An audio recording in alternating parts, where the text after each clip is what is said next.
ธิดารูปสตรีស្រស់ស្អាតទាំងអស់បានលេចចេញពីថ្មភក់គឺសុទ្ធតែជាទេពធីតានៅនឹងប្រាសាទស្ត្រីទាំងអស់នេះស្រស់ស្អាតឆើតឆាយហួសពីធម្មតាគឺជាទេពធីតាដែលចាំបម្រើព្រះនៅឯឋានសួគ៌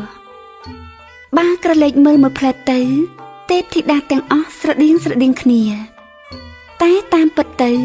ទេពធីតានីមួយៗមិនដូចគ្នាទេបើមើលពីប្រភេទព្រះពស្ត្រទ្រង់គ្រឿងអលង្ការរបៀបតុបតែងព្រះកេសារបៀបបង្ហាញឥរិយាបថគឺបង្ហាញអំពីការត្រៀមព្រះកាយនិងសម្ដែង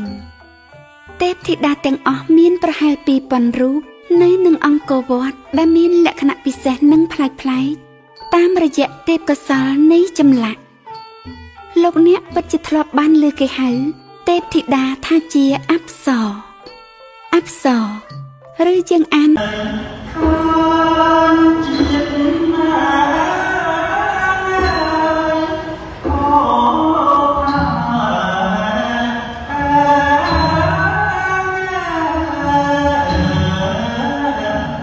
Hãy subscribe